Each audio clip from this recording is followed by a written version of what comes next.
এরপরে ছদাক। ছদাকটা খুবই গুরুত্বপূর্ণ। এটাও পরীক্ষা আসে, পুরুলিয়া, নরেন্দ্রপুর, রহড়া। ভালো করে দেখবে ছদাক, মন দিয়ে দেখো। ছদাকের প্রশ্নটা দেখো আগে কি আছে। 15 ভাগ 3 গুণ 5 বিয়োগ 8 গুণ 4 ভাগ, ধরছে না বলে নিচে লিখছি, ভাগ 16 যোগ 9 গুণ 2 ভাগ 6 বিয়োগ 9। অঙ্ক ঠিক তুলেছি?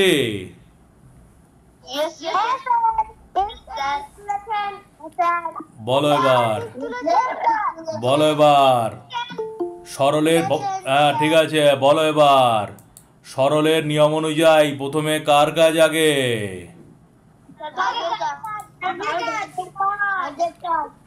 হ্যাঁ ভালো কথা।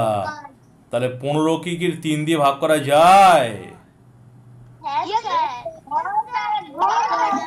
হ্যাঁ, কিন্তু কিন্তু 4কে কি 16 দিয়ে ভাগ করা যায়? ভালো করে বোঝো, 16কে 4 দিয়ে ভাগ করা যায়, 4 4 16, কিন্তু 4কে 16 দিয়ে ভাগ করা যায়? 4 তো ছোট,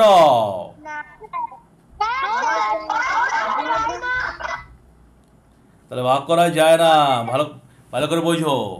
তাহলে যখন ভাগ করা যাবে না তখন কি বলেছি, সামনে গুণ থাকলে গুণটা করে নেবে বা ভগ্নাংশ করতে পারো। তা এখন তোমরা গুণ করেই করো। যদি ভাগ না যায়, সামনে যদি গুণ থাকে গুণটা করে নিতে হবে, তাই তো? হ্যাঁ কি না? 2কে কি 6 দিয়ে ভাগ করা যায়? 2কে কি 6 দিয়ে ভাগ করা যায়? তা যদি ভাগ না যায়, সামনে কি আছে, কি করে নিতে হবে?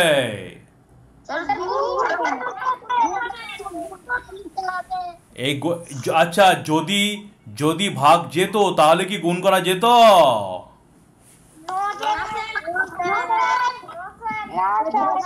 আচ্ছা ভেরি গুড। বলো 15কে 3 দিয়ে ভাগ করলে কত হয়?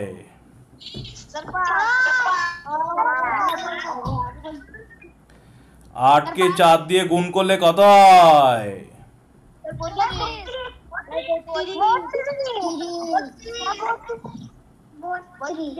9কে 2 দিয়ে গুণ করলে কত হয়?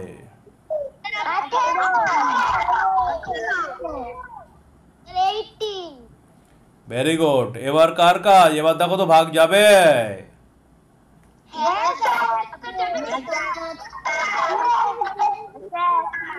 32কে 16 দিয়ে ভাগ করলে 16র নামটা 32 কত হয়? কতই হয়?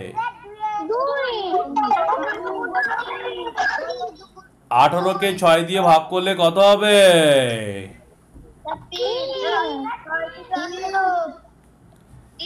এবার কার কাজ?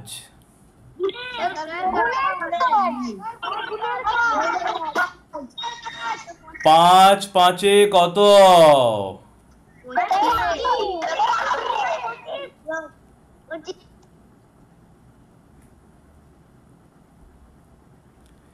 এবার কাদেরকে এক জায়গায় নিয়ে আসবো?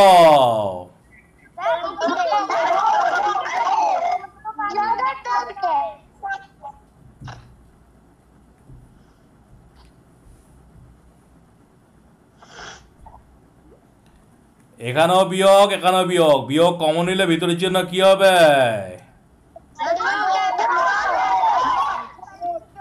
25 আর 3 যোগ করলে কত হয়?